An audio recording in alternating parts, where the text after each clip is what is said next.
Welcome to the Infinity Bros podcast, the only podcast that's perfectly balanced as all things should be.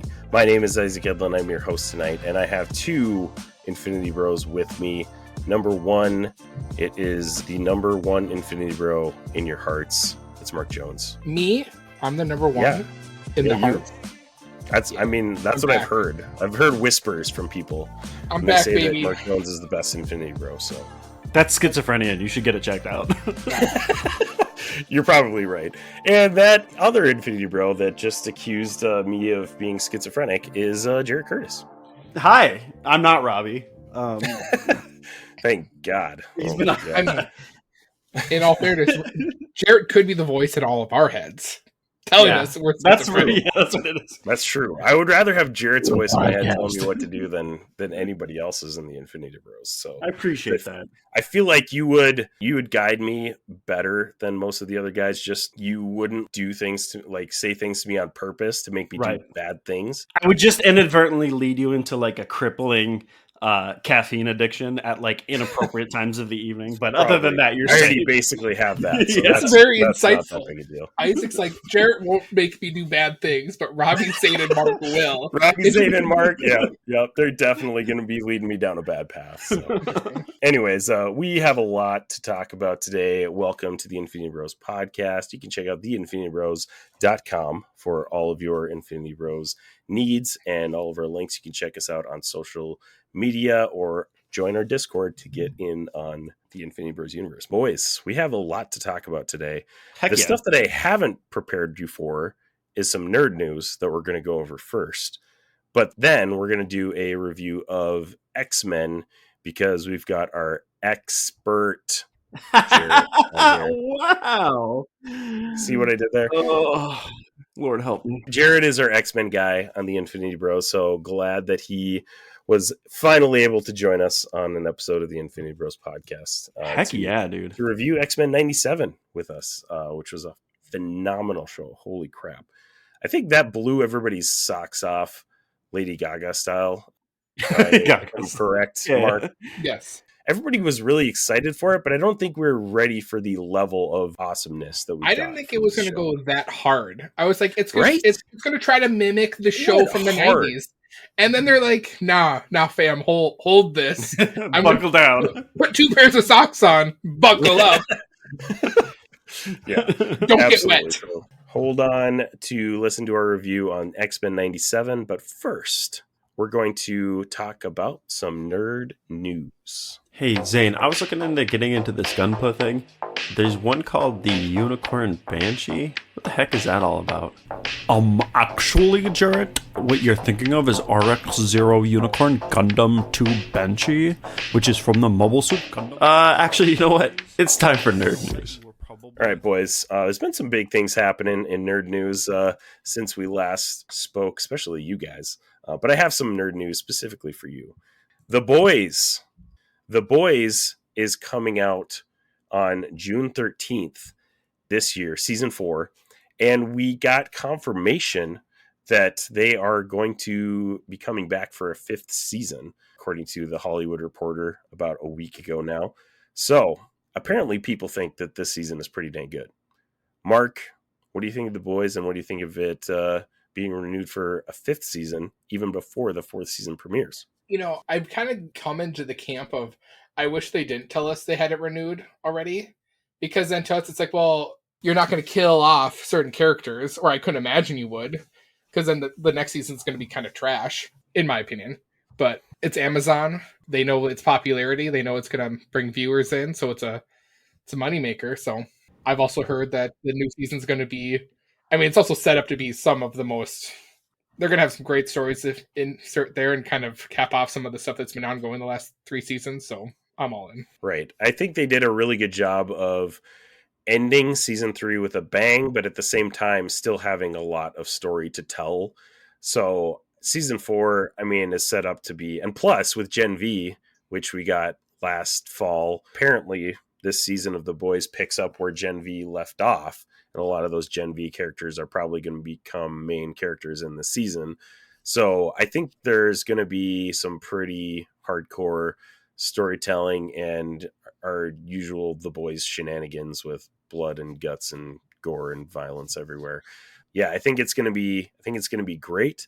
I think season 5 is a good sign that this season is good. I don't have any doubts that it's good because every season that they've had so far has one-upped the previous season, which is pretty bonkers when you think about it. Well, I think also they've been good, like where they're not going to fall into the Marvel syndrome with, you could say oversaturation or too many, different directors with their stories to tell or whatever, where it's one solid group. Yes, they started incorporating Gen V, but made it so much different, but set in the same world where it doesn't really hasn't overlapped that much yet, that they don't have a competition with other movies with it, where it's just like, here's our 10 episodes, we're going to make it clean, hard, and just make it good.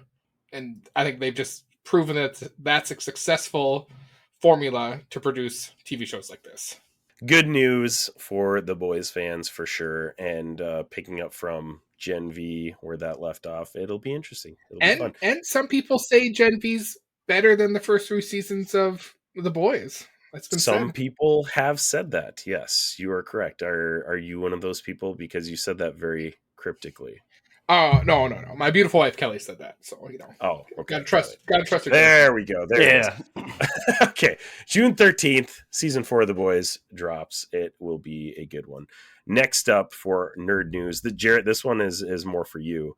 We got some news about Daredevil, Born Again. That is going to be dropping March 2025. Oh, wow. Disney had a presentation probably a week ago now, and they revealed a few different things. They revealed a new logo for Daredevil. They revealed that Ironheart is happening, so that's also cool. Like its own show? Is it still a show or a movie? Is it a show or is it a movie? It's a show. Okay. Yep. I feel like they went back and forth on that. Right, they have. And we still kind of have Armor Wars like floating around in there. There was like the Ironheart and Armor Wars are going to be like combined into one thing. I don't know. They're saying now, this is not included in this nerd news, but the latest I've heard from Armor Wars is that that's supposed to be a movie. Who knows? But Ironheart is supposed to be a series. That one does not have a release date set as of this point, but March 2025 is when we're going to get Daredevil Born Again. 9 episodes. Kind of a bummer because we had heard previously that it was going to be like 18. Yeah. What do you think about Daredevil Born Again? Do you think they're going to pretty much pick up where they left off in the Netflix series or kind of forge their own path? I really hope that they learn from their mistakes and allow sort of the Netflix to bleed in there a little bit. Because we saw with like Echo and a bunch of these other series is like, it's really hard to keep doing the Disney Plus formula the way they've been doing it. I feel like they haven't learned their lesson if we're still only getting 9 episodes, but maybe we could be delightfully surprised and they're actually an hour long or something, but my guess is probably not. I think we're going to get a repeat of the same, line that we've been towing about all the Disney Plus shows so far. And it sucks because like we've had a good established with Charlie Cox as Daredevil and they're going to fumble it. I cannot doubt that they're going to fumble it. And I don't know. It's disappointing, especially now that they've acquired Hulu. It's like you sort of have the go ahead to having a more adult storyline. You're putting the stuff on the same app anyways. Make it Daredevil the way we've seen it before. And I don't understand. I think that was something that they're experimenting with Echo because Echo released concurrently on Hulu and Disney Plus. So I think they are going to make it pretty MA. Maybe not quite as violent as the Netflix series, but hopefully still in that vein. This is a while ago now, probably like last year, 2023 sometime. They did like basically scrap the whole show and start over. Yeah. This is all speculation and stuff like that. But because what they were saying was this was a different universe, not like the same universe as the Netflix universe. So it was like a completely different show, basically. That worries me a lot. Yeah. Which I think would have been a mistake, which is good that they reworked that. But still, the fact that they scrapped everything and basically started over is a little worrisome. And we've had the SAG-AFTRA strike, and we've had we saw how they treated Kingpin and Echo, and that was atrocious. So I don't know. I'm not holding my breath. I'll watch it. I love Daredevil. Born Again was a phenomenal series. I think we're diehards. We're still going to see it, but my expectation is pretty low. What denomination do you think he Born Again's into? He's no longer Catholic. He's Reformed. That would be wild. That'd be a whole new direction for Daredevil. That's the question to ask. If he's going to be born again to a different denomination, the denomination he picks is very telling of who he'll become. To be clear, I love the Catholic side, and I feel like in today's climate, people want a separation of church and comic books, which is stupid. But I think the sort of Catholic guilt aspect of Daredevil and the clearly religious iconography of it, the whole character in its core, it totally makes sense. It's part of his character. You cannot separate him from that. And I think if it just doesn't make sense, I don't think you could remove the Catholicism from Daredevil and still have it be a good series. So on that point, this is just total. Yeah. This is a nerd related item. So for my wedding, I gave all the groomsmen and people, like men that were involved, like boutonnieres, I had little Marvel characters in him. And I gave my dad's character was Daredevil because he's a staunch Catholic guy. So nice. I love that. That's a point. The red hair, Irish Catholic through and through. Love that. I think it'll be solid. I don't know how you can really compare to the Netflix series because Netflix series is so stinking good. Like 6 out of 6. Yeah. Season 3 of Daredevil on Netflix is maybe one of the best superhero TV shows ever produced. Like it's so good. So I don't know, man. It'll be interesting. I think they have to. This is my strongest opinion. I think they still have to go with the hyper violence like they did with Netflix. Right. Because that's what's going to make it so much different in his level of superheroes.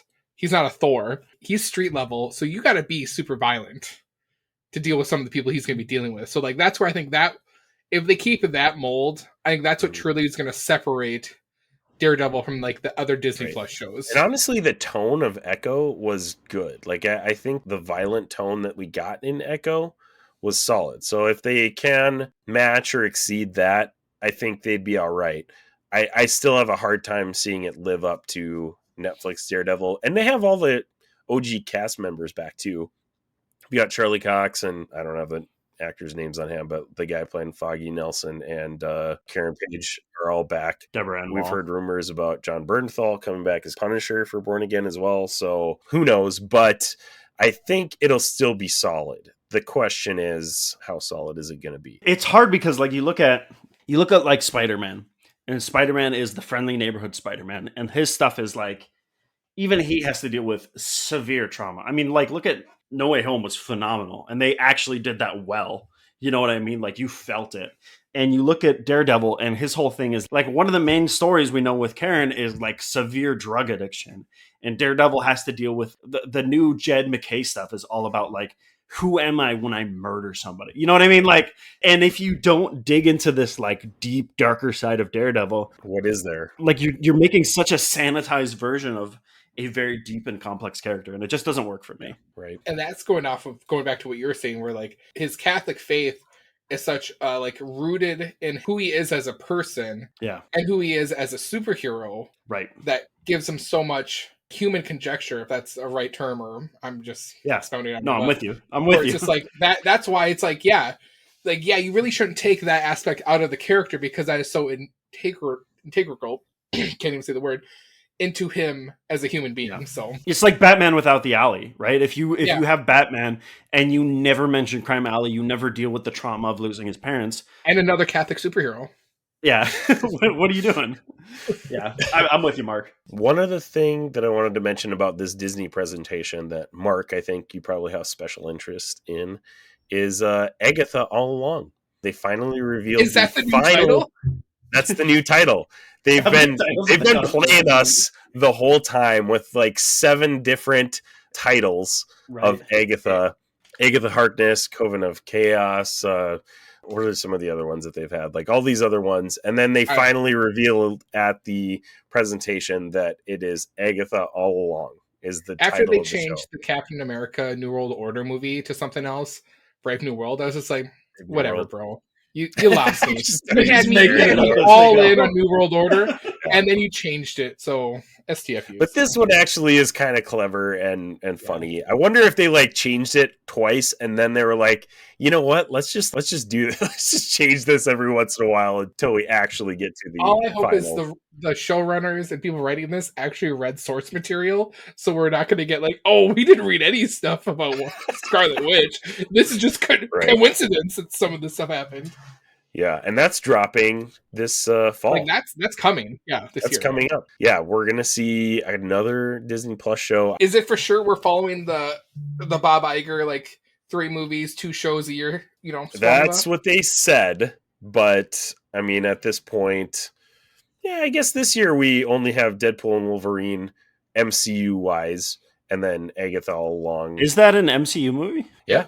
Mm-hmm. Oh. Yes, Jared. It's an MCU movie. It will be by the end of it. I'm assuming this is what's going to happen. They're going to start in different universes. TVA is involved. That's right. You're right. And they're going to end up in the MCU at the end of the movie. That's kind of what I've been thinking. There's going to be some convergence. There's going to be an MCU player that I feel like is going to be more involved in what they're leaning on, but we'll see. September 18th Hawkeye is when Agatha All Along drops. Ooh. So that's actually, like 2 months before will be the Deadpool drop. Mm-hmm. And I don't see anywhere how many episodes are in that series. I would assume that's probably a typical miniseries type of thing for them. Because I'll still watch this because I'm a Marvel shill, but I don't think this is going to get a season 2. Like this is going to who's in this besides Catherine Hahn? Yeah, I don't know. That's the thing. There's no information about it. I'm going to look that up, but like, do we know if this is going to be a before WandaVision or post WandaVision? That's a good question. It says co-stars Joe Locke and Patty Lupon. Following the events of WandaVision. I don't know who those people are. She looks to some unlikely allies to join her on her quest to regain her former powers. So she figures out that the Scarlet Witch. So my guess would be like the Doctor Strange movie. How much time goes by from WandaVision to the ending of that where she like either kills herself or goes to somewhere else? Even though in the MCU books say that she dies there. You know, I'm not taking that as for anything. Right. So no. Interesting. But for superheroes, we get that have Wikipedia page Wiccans in it. Oh, that would make sense, right? Jennifer Kale, whoever Jennifer Kale is. Okay. Sounds good. See, like none of this is inspiring. Yeah, a real excitement for this series for me. So. Are we getting both twins, or are we just getting Wiccan? Hulkling is in this show. Good. I mean, that makes sense, right? Yeah, that makes sense. No, it doesn't say. The other one is Rio Vindel. Or wait. Warrior Witch. I went to the Wikipedia page. Yeah. Hold on. Lock in real quick for me, boys. Do you think we get actual Hulkling, like the Kree Skrull hybrid? Or do we get the weird Wish.com scar that we got at the end of... That's actually... I was just going to say that after you said that, because that, I feel like, is just a loose end that we're never going to see anything again. Please never, ever do that again. What if they did that, though? Like, oh my gosh. What if that was actually Hulkling? Not Scar. It crossed my mind, and I was like, please, God, no. Oh, that would be wild. Well, I don't think it is, because it's not played by the same actor. I don't. Well, there's like a 5-second shot, and they've done that so. Like, look at. I mean, Thanos wasn't played Cassie by Brolin right away. Yeah. Oh yeah, true. Look at Cassie from Ant-Man and Wasp. They changed her. True. Well, she got older. No, they changed the older actress too from the 2 movies. I know. I was just she grew up. Just pulling a mark. They went 4 years in the future. She had to get older. She couldn't stay 9. Last bit of nerd news is for me. Nicolas Cage treat at the end to star in Spider-Man Noir live action series at MGM Plus, Amazon Prime Video. This was confirmed by Amazon already, which I'm shocked. That this is like Amazon's like, hey, we want you to make a movie. We're going to take your character. We'll pay you money, but we're making it because we know we're going to make it. Yes, like this is. I mean, like on Amazon's part, this is brilliant. Like this is gonna do just fine for them. And I'm sure they're going to be like, we're just going to be in this universe. We're not going to touch any other Spider-Man. We're just doing Spider-Man. I want it to be so freaking pulpy. Like I want it to be. Oh, dude. It better be. Okay. So here, let's breaking this down here. Yeah. Number 1 is Nicolas Cage. So Yeah. I was jazzed, obviously. Number 2, I was thinking initially when this was rumored to be going around that this was going to be an animated show. Right. Like that would make sense because he plays Spider-Man Noir in Into the Spider-Verse. But this is a live action show. The rumors that I've heard about it is that it's going to be like a retired Spider-Man Noir in, whatever it is. One more mystery to solve. Yeah. One more crime. One more. I thought it was that sounds awesome, actually. So I'm like 100%. And Nicolas Cage he's got to list a young guy and an old friend. Let's go, boys. I hope. Oh my gosh. I hope they give him like a quippy sidekick who just drives him nuts through the whole thing. Gosh, it's gonna be so great. Please. And Affleck Daredevil shows up. The one thing that I was a little like, Sony still owns this character, so Sony is producing the show. That was the one thing that I was like, ooh, I don't know about that. Phil Lord and Christopher Miller are apparently. This is what I saw in an article a while back, but they're apparently taking over as showrunners for all of the Sony shows that are coming down the pipeline or whatever. I don't understand how that works because like they've done a ton of animated movies, but like how do they know how TV? I don't get the connection there, but they are like good names and they produce good stuff. So like, okay, it's intriguing. But at the same time, like, what? It's just such a weird choice, though. But the Amazon Prime and MGM being involved does actually assure me, because I feel like if Sony was taking this on all themselves, they would find a way to screw this up somehow. Yeah. We'll see what happens. But initially, 100% in. I love this news. I'm so excited for this series. Wild. Yeah, it's crazy stuff, man. Nicolas Cage, what a guy. What a time to be alive. What a time to be alive. We're in the Cage Renaissance. Guys, I think I've watched over 50 Nicolas Cage movies now. Have you watched more Nicolas Cage movies Halfway than there. not?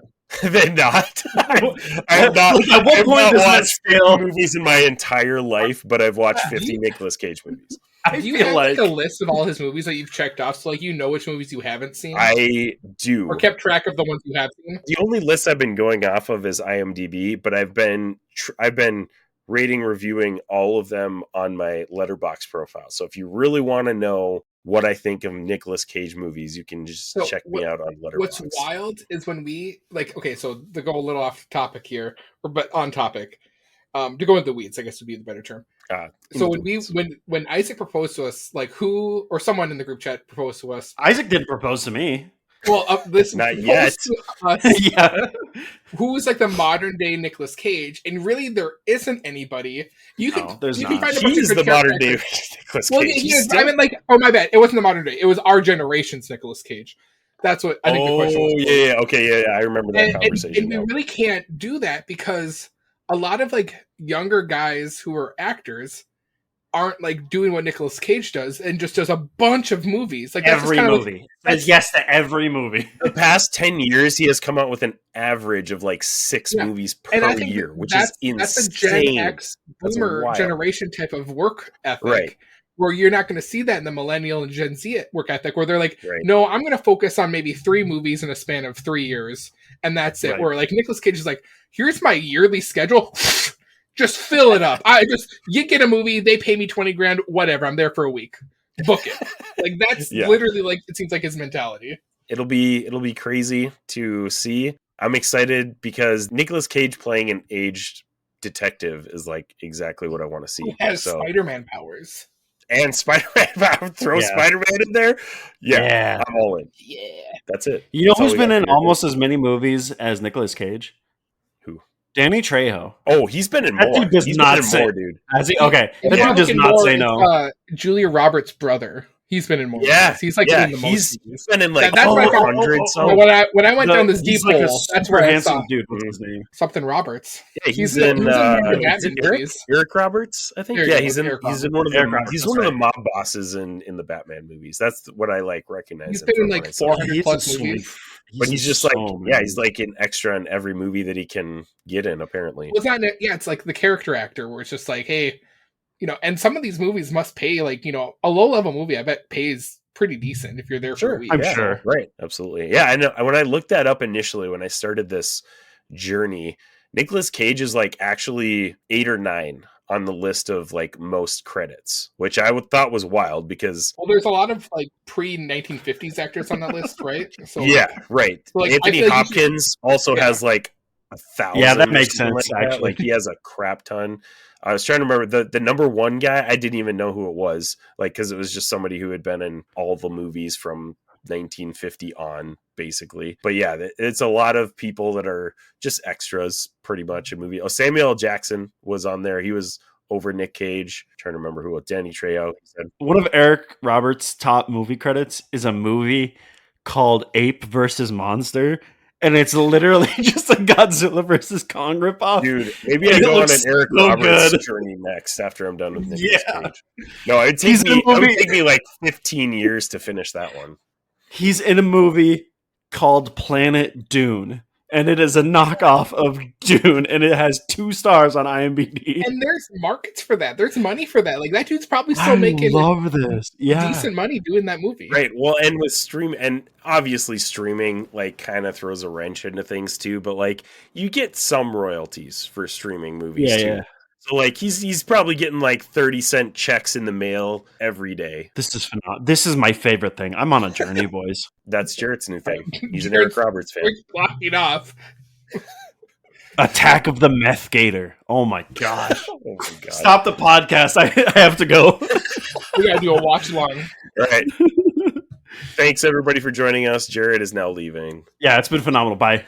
We gotta go watch Meth Gator Wild. and Madam Web. And Madam Web. Yeah, that's definitely one he's got to catch. All right, guys. We are going to start our review of X-Men 97. We do want to do a couple things before we get to that, though. Number one is we have a special rating system that we have on the Infinity Bros podcast. Here on the Infinity Bros podcast, everything is ranked from a 0 to 6 point scale. 0 meaning horrible, and 6 meaning absolutely excellent. If all of the Infinity Bros rank something a 6, it gets an Infinity Step. So now that you know that, we are going to go into first a 60-second like non-spoiler review of the season of X-Men 97, and then we'll get into spoilers after that. But Mark, I'm going to start with you. What did you think of X-Men 97? And actually, if you want to add on to where you're at with the X-Men like animated series, grow up watching it, that kind of stuff, like your origin, Yep. and then go into like what you thought of X-Men 97 non-spoilers. So between the Batman the Animated Series and the X-Men Animated Series, those are the 2 cartoons I pretty much grew up on. I can remember, because I'm this old, my mom would record on VHS when the X-Men shows and Batman shows were on TV. So I had a bunch of like old recordings back in the day that I rewatched. That's how you did it. So that's me watching it. Also, the fast forward, when I got an Xbox 360, the first show I ever bought via online streaming was the X-Men show. So that's my X-Men lore. My ringtone is the X-Men theme. So like that's where X-Men hits my. I literally 4 weeks ago I was up in Fargo, North Dakota at a thrift market, and I bought a bunch of the 12-inch figures that were just there. I was like, I need these. These are now of the X-Men 97 show or the original like the old show, the original old show. one? Like the Gambit jacket's a little tattered because it's almost 30 years old. So like, oh, let's go. That's awesome. It's been used. So yeah, that's my lore with X-Men growing up. Like it's been in my life, and when I saw the show was coming, I was like, it don't matter if it's bad or good. I'm gonna be watching it. I'm probably gonna love it no matter what. And then, like we said at the beginning, the top of the show, got my socks rocked off. They rocked it off so hard. So hard. So and what's wild to me is the showrunner got fired before the season started. That which I'm is like, wild. I want to know more. I'm more interested in like what really all happened for him to be like, they've been like, you're out the door, and then like, give you the show, and then you're like, that in a bit thank here. You, sir. Right. So Jarret, we're doing kind of like your origin story with X-Men animated series or X-Men in general, because you are the expert. Yes. I didn't actually leave. It was a prank. It was a bit, guys. And then you're like just general non-spoiler thoughts on X-Men 97. Yeah, so when I first got into comics, I watched the X-Men series before I got into comics.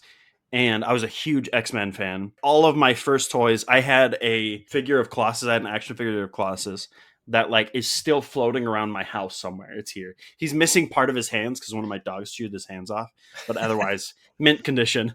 Otherwise mint condition. I've read, with the exception of obviously some of the newer stuff, I have read everything. My claim to fame used to be I read everything from John Byrne leaving forward. I have gone back and read all the John Byrne old X-Men now, but I've read basically everything up until the end of the new Krakoa stuff. So I read a lot of X-Men. This series was one of my favorites of all time, the original one. X-Men 97 brought back so many memories of my childhood. My parents were not cool and didn't record VHSs for me, so I watched the original X-Men disjointed and out of order, but enough to where like the first time I watched the Days of Future Past one, that is one of the reasons I got into reading the X-Men comics, because I was like, this is dope. I want to see Wolverine go back in time and blah blah blah. The comic is very different from the TV series, but so when they announced this, I went buck wild, and the series not only lived up to my expectations, but I've talked about this before. I am slowly dying on Disney Plus shows, and so I did not have high hopes for this series, and holy cow was I wrong. This was phenomenal. I loved it. I'm the complete opposite of you guys. Never watched the animated series growing up. I like maybe caught an episode here and there, but like we just didn't watch TV that much. So when I did watch TV, it was the animated Spider-Man series, because that's the one that I really, really liked. So caught a little bit, and I was like, I want to try to watch the original series before this comes out.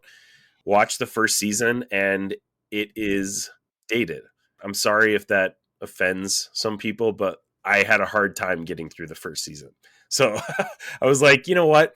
It's fair. Through this, I'm going to watch a recap on YouTube, watched a 10-minute recap of the animated series. And then I did go back and watch some like key episodes, and I watched the finale just so like I could understand the scope of the animated series. And I do get the nostalgia that people have for it. It is a pretty cool show, especially for, we didn't have stuff like that at the time. When the animated series started coming out with like Batman, X-Men, Spider-Man and Super Friends. Yes. Yeah. All those things were coming out. It was like, oh, this is so cool. This is all like new. This is amazing. And yeah, it's something that was like, I mean, it's a cultural phenomenon at the time. So I understand why it is so nostalgic and epic for some people. But I came into it and I was like, all right, like, I'm going to give it a shot. Like, let's do this. And I'm also not a big X-Men guy. Not that I don't like them. I just haven't read any X-Men besides Wolverine.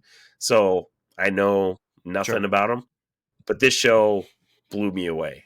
It was incredible. Way, way better than I was expecting it to be. And I know you guys have already basically said the same thing. So you guys will be talking most during this review, because you guys probably have a lot more to say about it than I will. Well, and what's the go off of like the shows itself, it's like when X-Men the anime series comes out, it's at a time where Marvel is really trying to make money so they don't go bankrupt. Right. So they're really pushing all their stuff to studios to make these shows. That was the thing with the X-Men shows, like they really wanted it's a product of like the Batman animated series, how that got popular. Like, oh, we can do this Marvel shows. But with the X-Men series, they're like, hey, let's make it true to like how it looks like in the comics and put it on, TV and just make that work. But like Jarret said, it's not true to the comics per se, but like they did a pretty good job storytelling wise. So there was a big emphasis too on like, especially at that time, on selling toys.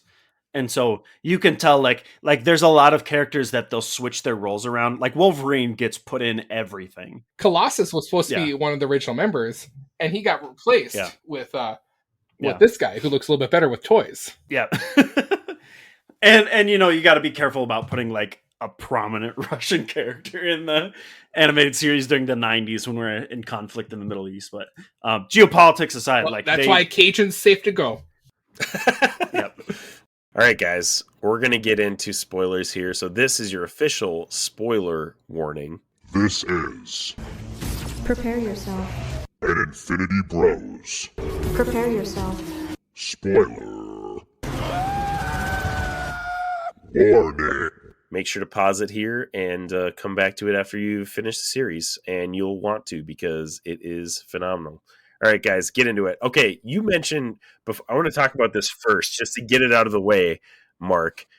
Bo DeMeo wrote this, executive produced this series, and got fired before it even premiered. Yeah. And we never got like a reason why. No official statements from anybody about why. Like, there's been speculation he is gay and he has an OnlyFans apparently, and there's been speculation that that's maybe why. The OnlyFans part, hopefully not the gay part, because obviously that would be discrimination. Because they basically fired Gino Gargano or whatever her name is, so like that wouldn't be the case. Right. I don't know. If we had an OnlyFans that was showing, pornographic stuff, that probably would be a breach of some like integrity part of his contract. Sure. So, right. Yeah. Sure. So there's been people speculating that that's probably the reason, and he's been actually very active on social media, answering questions for people about the show. But he also has not, revealed anything either. And he also wrote season 2. Sure, already. And maybe that's why he's not like poo-pooing Disney, because he's like, yeah, okay, what I did was technically a breach of contract, so they're right for letting me go. But right, a very interesting situation, and it will be interesting to see if they, after this huge success of the show, if they're like, maybe this isn't such a bad thing, and go back and pull a James Gunn and bring him back. One of the shows up for like an Academy Award or Golden Globe or something like that. Yeah, they said I think the 5th episode was the Genosha. I think they were putting that one up for like best animated episode or something like that for the Emmys, I guess. So and man, that one, I don't know. I don't watch the Emmys. I don't even know what awards there are, but that episode went hard in the paint. Yikes, that was a crazy episode. I think that one probably could win anything that it was nominated for, because holy moly, that one was crazy. Apparently I'm reading an article on it right now. Apparently his OnlyFans was not explicit. It was just shirtless gym pics. It was truly an OnlyFans page. Like how OnlyFans was originally the way, designed to be. Like an exclusive Instagram. Basically is what OnlyFans was originally supposed to be, and then it did not become that. Yeah. Took a wild turn. Yeah. And everyone's like, is this 97? It don't matter. We're making so much money. We're making it legal. Yeah, no kidding. Guys, what did you like about X-Men 97 that translated from the animated series? Oh, gosh. Okay, so I think one of the things that they've done well, and we talked about this when we talked about Daredevil, is like, they're clearly not afraid to pull punches. Like Genosha, I knew what was going to happen, but I was like, they're not going to show anything. Like, it's going to be sanitized because this is a cartoon. But they did not pull any punches with Genosha. This was like an Invincible level cartoon. Like okay, maybe not Invincible, because Invincible gets crazy. But this was not X-Men animated series. Like this is a show that I probably wouldn't show my kids, because there's a lot of violence and they show everything. Like it's pretty intense. Oh, this show. Well, that's the thing, is I was watching this with my kids. The generation who saw this in the 90s. That's the generation they was made for. Yeah. And I think that's the thing, is like X-Men has always been, for lack of a better term, like sort of the darker side of the comics, right? Like they deal with some pretty heavy stuff like genocide, racism, all this other stuff. And so you really can't soft sell it and create a good product. And so at the end of the day, that they were able to like elicit these kind of emotions from a cartoon was insanely powerful. And I think the fact that like you then take that and then translate it into how does somebody respond to this? What does it look like at the end of the day when like Magneto was right that something like this was going to happen? Like, how do you deal with the fallout of that? And I think it makes for such good storytelling that I did not expect from a Disney Plus show at all. It was crazy. And they did also a phenomenal job with the animation, which, right. I mean, it looks like it is very similar to the hand-drawn animation style of the 90s series. And it almost looks like stop motion, like it is pretty choppy and very similar to the animated series, which I was very surprised that they kept that look, but it fits it so well. And I thought the animation was one of the best things about the show. I very much felt with animation that they were like, hey, we're going to keep kind of the designs the same, but we're going to make it look like a brand new anime. That's how I felt. It was Yeah, smooth. yeah. Yeah. It just looked clean, and I'm like, I'm all for this. That's what And they had like anime-esque fight scenes too, like a lot Yes. with Rogue specifically. Like she would be going and punching, and it would show like, you know, the big fist with like the colored background as she's going and stuff. Is like, oh Yeah. man, this is Suplexing people and yeah, it was dope. wild. So how we like to talk about things on the Infinity Bros podcast is we kind of go through character by character. Obviously, there are a crap ton of characters in this, so we'll break it up a little bit differently. But there's a couple different storylines that we kind of want to go through. Number one, probably one of the main focuses in this animated series is Rogue and Gambit. We get Rogue. We actually get Lenore Zen back. She is the same voice actress from the animated series as Rogue. And then we've got AJ Locascio as Gambit for the 5 episodes that he is in. From what I understand, too. So correct me if I misspeak on any of this stuff. They kind of do have that on-off relationship in the animated series that translates into this show.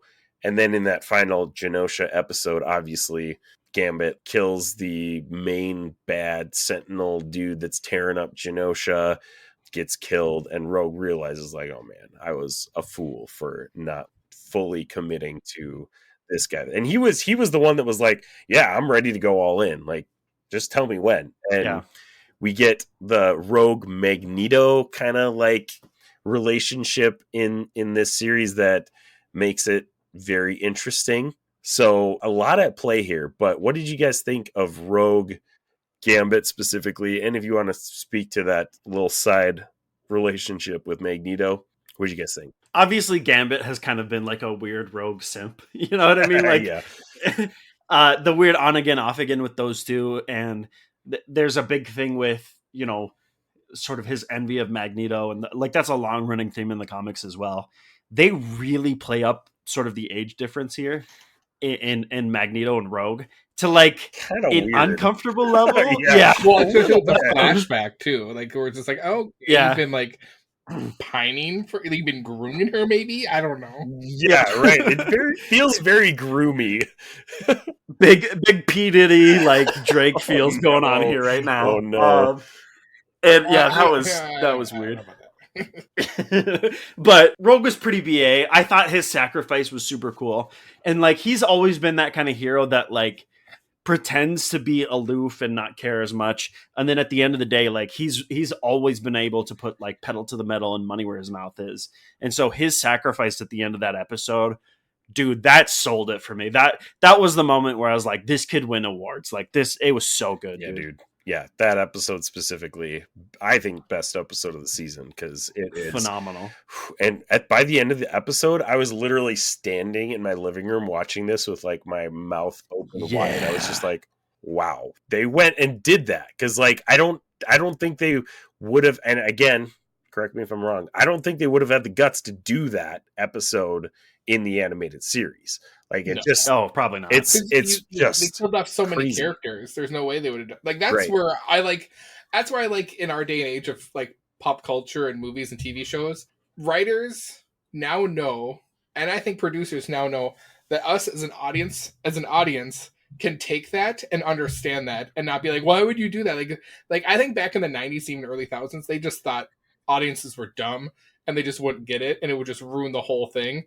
Where now it's just like, hey, this is what's going to drive people to talk about this and watch it even more if we do a story like this and kill off a prominent character who got more popular because of this show. You have to be careful because I think of like Glenn from The Walking Dead and how that was the bullet that killed Walking Dead. Yeah, was well, dying. That spoilers, I guess, for Walking Dead. That's a little different. Where it's like, come on, where we had a generation watching the show, and then the new show killed off the character. Where the Walking Dead specifically was like, hey, this show's pretty good, and here's a fan favorite, and know what? He's the one who's going to kill. Favorite, yeah. We're going to kill that for no reason. The 3 people they killed were my 3 favorite characters, and I literally stopped watching the show. Yeah. And so like, and I came back to it, but I think there has to be a weight to it, right? Like you have to feel killing Gambit was a calculated move, and the way they sent him out was so perfect. Like him turning the whole giant sentinel into a bomb was such a BA so move. cool. Like, Well, yeah. And we also are in a universe where probably what they're going to do in season 2 to season 3 is reset this to bring Gambit back. So like Gambit's coming back at some point. So yeah. No, I don't know this for sure, but I think if we have Cable in play, we have Sinister, we have the Massacre at Genosha. I think we're getting some version of M-Day. I don't think it'll be Wanda, but I think we're getting some version of M-Day, and then I think we get the Messiah Complex after that. And I think we get stuff that I think we bring people back from the dead. we get stuff. Through some like Messiah Complex. We get stuff. Yeah. We get stuff. Absolutely. I know we're going to jump, but like once we talk about it, like how they ended that into like the 3 prongs of the storylines, I'm like, this dude's a genius, whoever decided this. And it's like, oh yeah, that's right, the guy they fired. So, you know. The guy they got rid of. Yeah. But he did write season 2 already, so. Yeah. We already mentioned him, but Magneto was obviously a huge part of this season. Professor X gives him control of the X-Men at the beginning of this season, and wow, he plays a massive part in all of that. He also, at the end, is the contributor to the terrible thing that happens at the end, I guess. Basically gets his asteroid M up there, and stuff happens in the finale. Yeah. So in that, what is it? Probably the last 2 episodes, Charles comes back, right, and after he was done simping. After he's done simping, yeah, exactly. We're going to talk about that in a little bit here. Magneto, huge character in this season. Magneto was right. What do you guys think about Magneto in this series? I think Magneto was keeping his body in shape. I'll tell you what. Dude was he looks good for an old man, huh? Because that's the whole thing. Yeah. That's why they kept it 97. So then his background is still him growing up during the Holocaust. So I think that's why they kept it in the same age versus like just revamping that show. Yeah. But for me, I feel like making Magneto like the front runner of the show just kind of propelled us into like a storyline. I don't think we were ready for him to be the leader and the main guy, that we tried to follow him as a good guy. So like I just always had in the back of my mind, it's like something's gonna happen, that he's gonna go back to his old ways and be destructive and then cause mass damage, which is what kind of happened, but after Genosha got wiped off. But I was all for Magneto. I think they meant for that to happen. Like they wanted you to be distrustful of him, because that's sort of the perspective of the X-Men in that situation. Obviously, like people compare, this is a dumb comparison because this is not the way it was designed to be, but people compare Xavier to Martin Luther King and Magneto to Malcolm X, which doesn't really land. But I think at the end of the day, when you look at like a Holocaust survivor who has seen the worst of humanity and constantly tells people like, no, at some point, just to the nature of who people are, like we're going to keep coming to conflict and a lot of people are going to die because of this. And like Charles says it at the end of, I can't remember one of the episodes when he's talking to the UN person, but he's like, you're talking about a man whose worst fears about humanity are right all the time. Like, of course he's going to do the things that he does. And I think that's a cool motivating factor, because you look at it at the end of the day, I've never seen Magneto as a villain. I've seen Magneto as a victim of his circumstances, and a guy who like every time he has a glimpse of hope, because he legitimately tried to be the hero for a bit. And every time he gets hope, like the universe just snatches it away and destroys good people.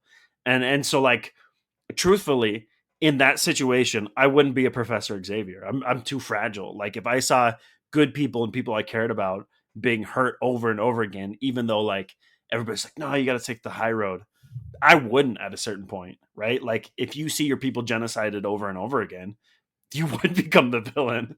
I thought that was cool. I thought it was a cool way that they played his character as a villain, as you're kind of, I think, alluding to. Right, yeah. Because his point of view, like, you did this. You started this war. He's like, I'm just putting an end to it. Yeah, wild stuff. Professor X comes back to save the day, and just, I loved when he comes back. To be by X-Men, right? Like he comes back, the X Mansion's literally a pile of rubble and on fire, and he's like, "I hope I'm not too late." It's like, yes, you're obviously too late. You literally crashed your spaceship into a mansion that is in shambles right now. Right. Like, bro, like you could see that already.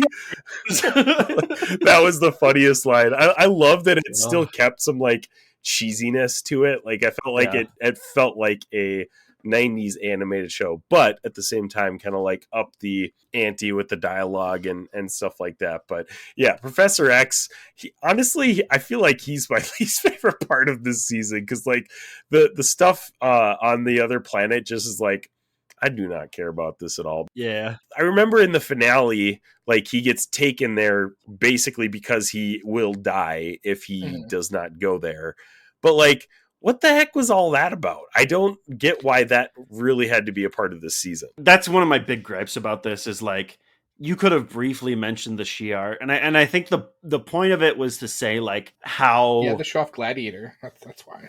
Yeah. I think the point was cool. To show how hard it is for him to like leave his X-Men. But I feel like you could have handled that. Yeah, there you go. I feel like you could have handled that way better. They spent way too much time on Shi'ar, and it was like... And it really didn't matter in the end. Like he just went to Earth anyways. The comic is the same thing. They spend like a ridiculous amount of issues just talking about like the climate of Shi'ar and what their marriage will, and like, move on, guys. I don't know what Claremont was doing up there. Really wanted to make it. In all fairness, the guys that I'm already forgetting his last name. The guy who wrote it. His thing could be like, "Hey, we're going to come." Claremont? Yeah, Claremont? Yeah, we're going to come back, or I mean, for the show, the TV. Oh, sure, yeah. Mayo, there you go. Whatever. If his thought is like, "Hey, I want to make this a thing that everyone remembers, so that I can bring it back," like, "Hey, the Shi'ar are coming back," because they're like, because someone got power over Xavier's lover, so like they're coming to revenge basically. And then there's a lot of stuff with Deathbird and the Brood, and but I could see that. Right. If they come back to play in season 2, then I guess it would, excuse away that episode. But it just felt like they were, like you said, Jarret, they were spending so much time there, and it was just like, in the end, it didn't really matter, because in the comic books they do that so that like there's a bit of time where because he gets basically like rebuilt from nothing. And because he's been rebuilt from nothing, he's physically able to walk. And so in the comic book, that whole section is like him mentally preparing himself to walk again. It's it's a cool commentary on like the power of the mind over the body and all this stuff. You don't get any of that.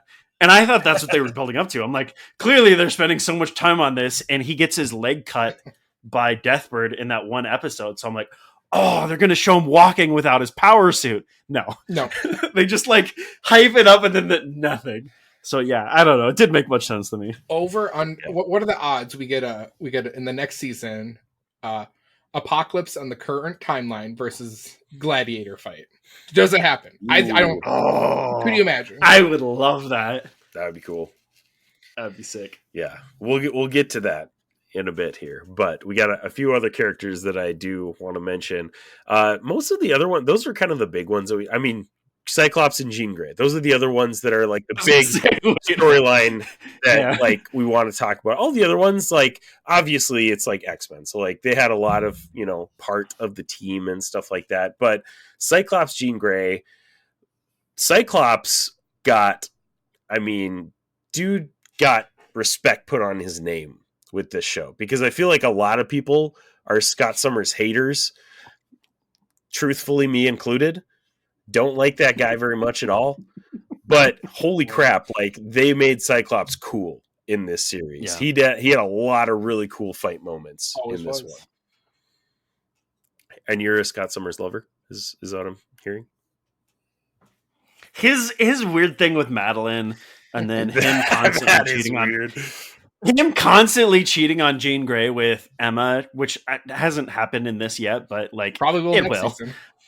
Yeah, and I don't know. I'm still not spoilers for a very old comic book. But when you see him like straight up murder Charles Xavier a couple times throughout the comics, and he's like, "Oopsies, I'm a bad boy now." It reminds me of what's the Karma girl? Do you know what I'm talking about? JoJo Siwa. Every time Cyclops tries to be like the bad boy in the comics, I just think of like JoJo Siwa trying to be a bad. You know what I mean? That's the vibe I've always got from him. Yeah. He's like, I'm a murderer now. I remember, okay, yeah. Scott, calm down. I just went back and read Avengers versus X-Men again, and it reminded me why I don't like him. He's such a douche. He's just a douche.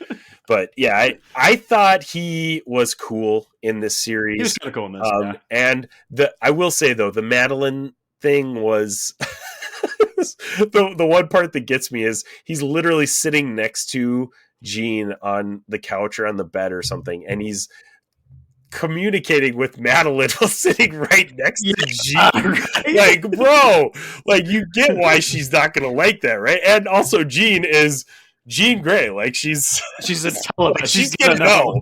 But they're the same person, guys. I mean, I love how chill he is too. He's like, I don't understand why you're upset with me.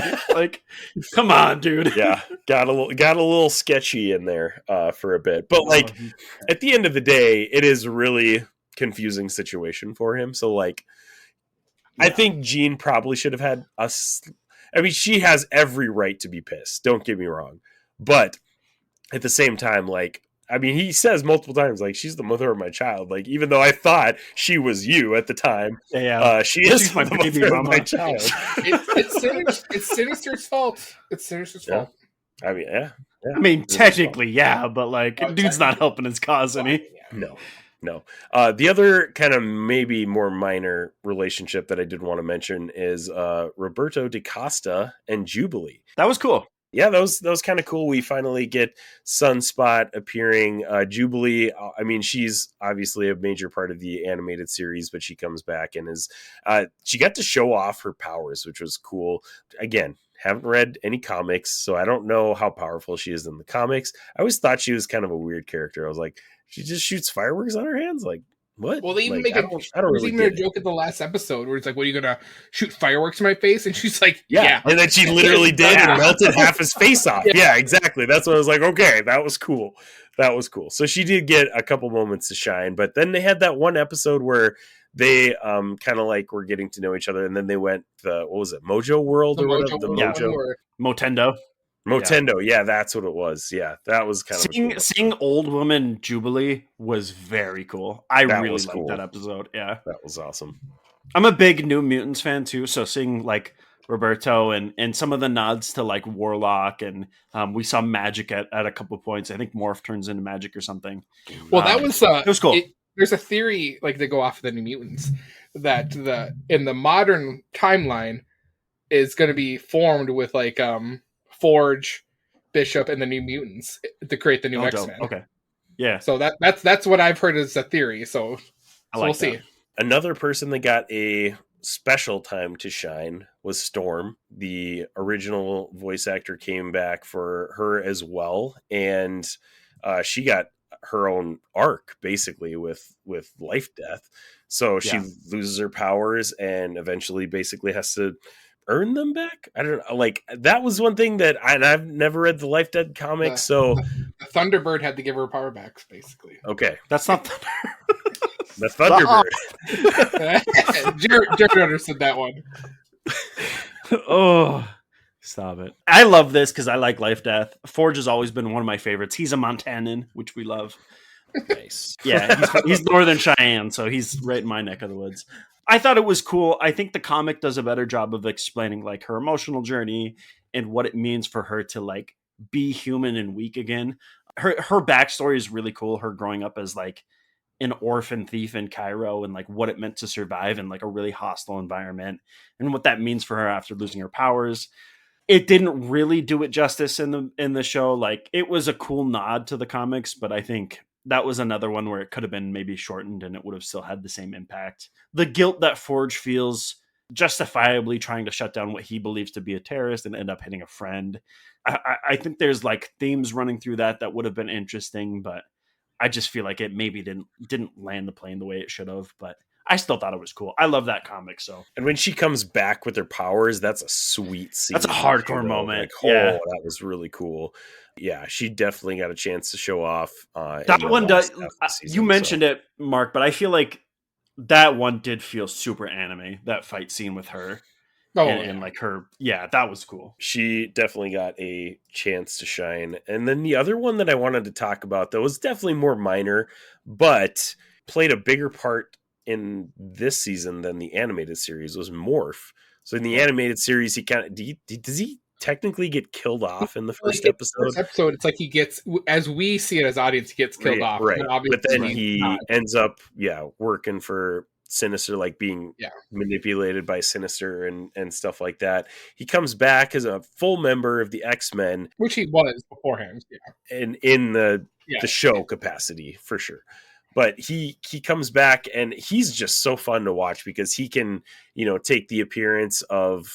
I love that what they did with that, where it's like that was like they're like, here's your who's the special appearance of Morph's gonna we get like cameos of different characters. Like at one point, he even becomes the Hulk and is smashing Quicksilver. We got a lot of cool cameos. Really cool to see him like fully involved in this season. So, but that was a really cool nod. But then we get the classic characters. George Buza comes back for Beast. Kel Dodd comes back for Wolverine, and those guys definitely got their chance to shine, but they ended up being more minor characters, which is fine because I feel like the animated series focuses on them quite a bit. The animated series is like a lot of Beast and Wolverine. I would agree with that. So that's right. I would say that's what I kind of liked with the show is we got more of a focus on like Rogue, Jubilee, and then Magneto is what I feel like we're like the kind of the main characters we got to really kind of follow, and that's what. And Storm. So. I like that they didn't leave them by themselves, though. Like, Beast still had that, like, a very tiny arc with that Porter. I thought that was cool. That, like, nobody was kind of just left in the background. Everybody had some, like, even Nightcrawler. Nightcrawler has maybe 3 or 4 cameos in the entire thing. And, like, he still has a touching moment with Rogue as his sister. You know what I mean? Like, this was well written. And another Catholic superhero. How about that? 3 another show. There you go. He's Jewish, isn't he? He has a rosary that he prays with. He's Catholic. You're right. Not Jewish. He's like one of the most Catholic superheroes ever. Yeah, she was even Catholic in the X2 movie. So like, that's right. He is Catholic. He's a priest. I totally Silly. Like okay. So like going back to like some superheroes need to keep their religion to like kind of I think you might agree with this to kind of keep their character as what they are meaning, because like him being a mutant with everything going on and him looking not human, like a devil, and still having that strong of faith even in the show in some of the darker moments where you see him praying with the rosary, it's like that is character driven through his religion. And I think the cool thing is like this is a dude who's been to hell. You know what I mean? Yeah, right. Like multiple times. So like you're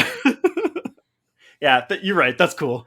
Yeah, I did appreciate that. That was cool, and he got his own spot in the title card for the last like 3 or 4 episodes too. So that was pretty cool to. I think see him. If I had to pick a character who I thought had the best look in the animation they went with, I would say it's Nightcrawler. My opinion. If we had to pick a character who looked fantastic, and he got 3 sabers, one with his tail, and 2 with his hands. That was the amazing. Classic swashbuckler. That was so much fun. I don't know if it was intentional or not, but one of my favorite things that too many writers, like a lot of people, don't know what Nightcrawler does. Like they know the teleportation. But one of my favorite things that like is rarely brought up is the fact that like he disappears in shadows is like part of his mutant ability. And I don't know if it was intentional or not, but there were a bunch of points where like it looked like he bled into the environment a little bit. And it looked so cool on the screen. Like his colors popped.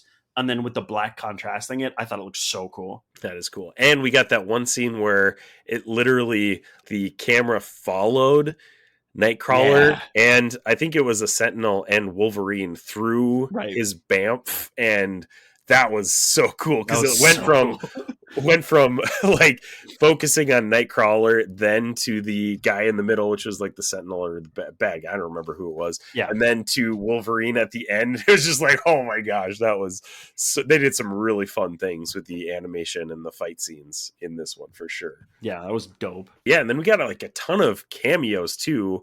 A lot that we already mentioned from Morph, but we got a lot from the previous animated series. We got a couple glimpses of Spider-Man, Daredevil, Cloak and Dagger in the finale, Captain America and Iron Man a few Captain times. America actually had like lines, like actually. Yeah, the Captain America one was pretty cool. And we had Captain America Omega Red a robe few thing times, was- which makes you think Omega Red's going to be a big thing in Yeah, season 2. yeah. And Silver Samurai, they showed him like multiple times. Yeah, when the lights I was went like- out in the world. Yeah.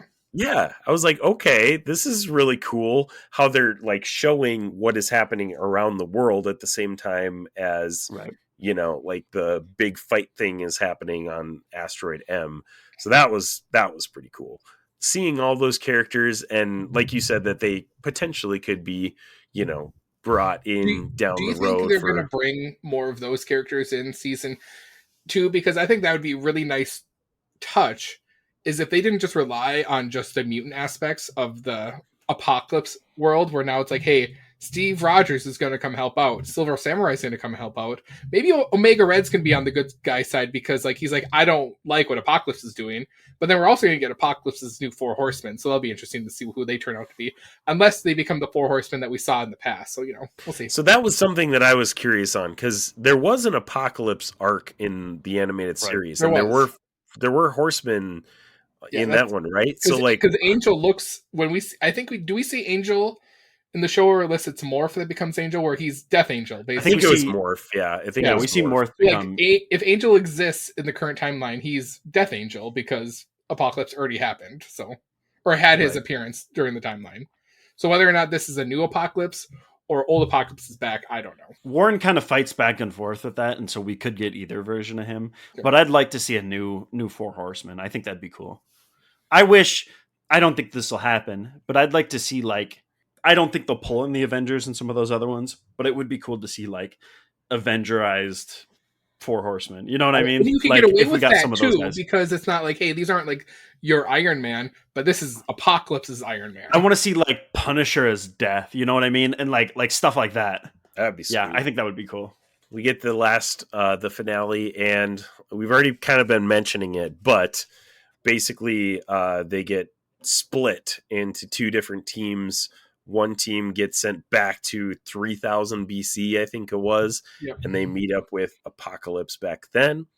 Right. One team gets sent into like 3000 something AD, and they apparently see Apocalypse then.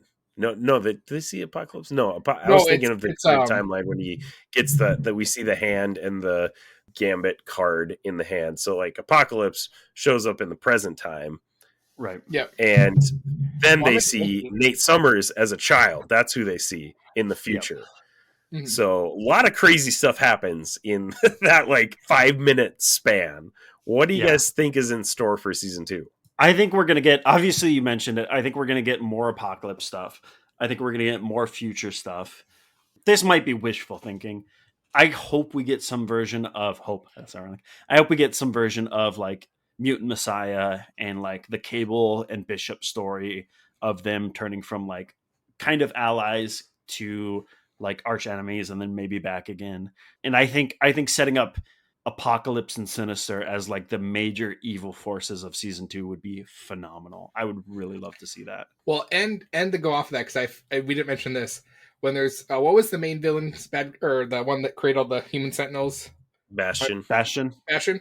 When we see him talking to, what is it, Zemo, Doctor Doom, and who was that? Yeah. So, Yeah, like, a lot of villains. So like to me, it's like, hey, if we're gonna showcase those guys, I feel like we got to have their heroes, their counterparts in season 2. Yeah. If you're taking out some big name players from the X-Men, so like does the Fantastic Four come into play? Does this is really play? Like what do we get? Yeah, right. Because like This I feel is like really you gotta off the fill wall. the gaps, because are we gonna get like a quasi mix of like Days of Future Past and Age of Apocalypse in season 2, where because like we got the board where it's like you know who's gone, who's missing, who's off world, whatever. So it's like, what's the plan if there's not a whole team of X-Men and Genosha killed a bunch of X-Men? You got to rely on some other heroes that aren't mutants. There's a chance. I think it's quite small, but there is a chance that we get like Axis, which was a relatively new event, and then something like the Uncanny Avengers, where like after the fallout of Genosha, the Avengers have to make a team to show like, hey, we can get along with mutants. We don't have to be at each other's throats. Because that has, I don't know if you guys ever read Uncanny X-Men, Uncanny Avengers, but it has nods to like the Four Horsemen. And there's a moment where they're sent to the future and they meet like the future versions of like what the apocalypse would look like. And I think there's maybe a chance of that just because of the Genosha fallout. I think having a mutant Avengers team would be pretty cool, but that might be a bit of a reach. And there's a huge thing where they steal, where Magneto steals Red Skull steals the brain of Xavier and becomes like the new version of Onslaught. That would be pretty sick. but Xavier's in the past, right? At the time? Yeah. So like that's what I'm saying. Like this season 2's got to have some time travel stuff to like either bring people back from the future, for sure, or bring people back from the past, which then maybe plays into like, well, some of the mutants in the past might become the new Four Horsemen. Yeah, Four Horsemen, and that's how they wind up back in the future because they get trapped or something. Or because that's like you said, Cable and Bishop got to be main players in season 2. Yeah, to do all the time travel stuff. Or Forge figures out how to time travel in the meantime. Which, I mean, that's what we kind of get set up. Is like, hey, I know how you do it because you invented it. So, but I think that's Bishop who says it basically. So, speaking of Cable and Bishop, we didn't really talk about them much. How do you think they were done in this season, Jarret? Because you're a big Cable guy. I love Cable. I hated the weird green like goop that they made for his virus. I always loved how they did it in the old ones and like kind of the nod to Warlock and all that. But he was dope. And the relationship between Cable, his dad, and Jean has always been super interesting to me because he understands why his dad wasn't there, but also like he grew up without a dad, so he doesn't need him. And then he's always had a really cool relationship with Jean because he's like, look, I know you're not her, but also like you and I stand for the same values. And I think that's really cool to set up. I don't know, man. I thought it was really well done. I loved how they introduced him. And I think him continuing forward as like sort of the go-between between the X-Men and what would later become like the Goblin Queen would be really cool. Yeah, I'm psyched. I'm psyched to see what they do with him too. That one scene where they like Scott and Jean were basically saying goodbye to him before they, expected to die. Really cool scene. At the same time, it's hilarious how Scott is like trying to still be a dad, even though Cable's like this giant man who's much bigger than Scott too. Probably older than Scott. Wicked old, and it's like he's still trying to father him. It's like, dude, this is a grown man. Yeah. Like, what are you doing? Cable's a person who grew up without a father, so maybe he's letting that happen. So I think it's dope too, like how he talks about it. Like Scott grew up without his dad because he thinks his dad is such a douchebag because he goes to space and then later on he's like, "Hey, sorry, I wasn't there for you, kiddo." Like, no, dude, you had the choice to come back whenever. But I think it's cool because like as much as I hate Scott Summers, he understands what that's like, and he talks about when he has to give him away as a baby. He's like, I can't put him through what I went through as a kid. Granted, like Scott's dad is a douchebag, but like, you know what I mean? Yeah. Well, ipso facto, Scott is also a douchebag. I just hope Bishop though grows his Jerry curls back out. That's what I miss. Yeah. Please. I like how they're like, we're gonna keep the design of most people except for him. We're gonna cut his hair. Do we get Deadpool?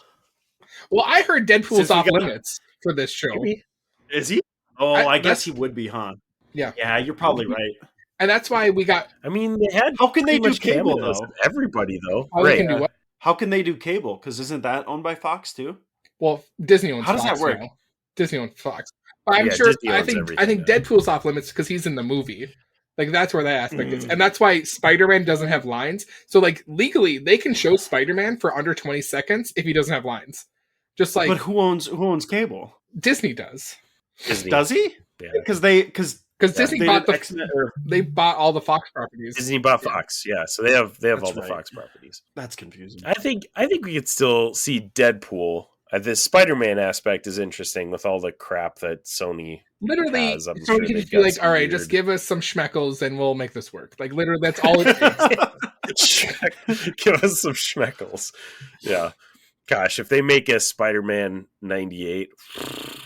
I hope we get a Spider-Man and his amazing friends. In all fairness, like I think because they're in a different realm when it comes to animation, that would be more possible than like how it's more difficult in the film realm. So And you can tie it in because you already have Bobby Drake as Iceman, and yeah, I think there's a lot you could do. So that's what I've heard too. It's like in the rumor where like, well, who leads the new X-Men if like all the main leaders are gone? And it's like, well, some people have said Bishop or Forge, but other ones have said Iceman comes back or Emma Frost takes over, and then we get like the Emma Frost would be interesting. What was her thing? We did have that Emma Frost appearance in before the Genosha episode, and her figuring out how to use her ice or crystal powers for the first time because they say they could bring back the Brotherhood. That's what they're saying.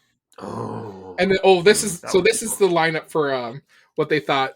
This specific theory thought the new Apocalypse Horseman would be Angel, Gambit, Polaris, and Wolverine. So I don't know how he pulled. That makes sense. So yeah, so we could see that as a possibility. But I guarantee with them showing Wanda a few times. Did we see Polaris? I don't remember. I don't think so. I don't recall. Okay. I don't remember seeing her. But we did see Quicksilver, so we know the siblings are out there. And they showed Wanda as off-world on that, on like the faces. So like that's just a nod where it's like she's got to be showing up next season. They had a lot of really cool nods and Easter eggs in this show. I hope we get M Day. Like, I hope we get M Day just because I want to see Hope.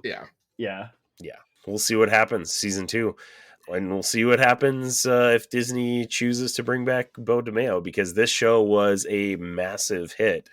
It's rated 9 out of 10 on IMDb, which is pretty dang solid. And I think I heard that it was like a 98% on Rotten Tomatoes. So like everybody loves the show. Critics, audience. If you're listening to this and you've never read a comic book, there's no better time than now to be an X-Men fan.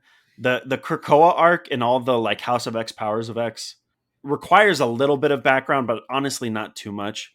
And if you're like, man, I dig the retro vibes of 97 and I want to go back and read like OG comics, go pick up a copy of the original like Dark Phoenix saga, or even what's the one with Kelly? Oh, God Loves Man Kills.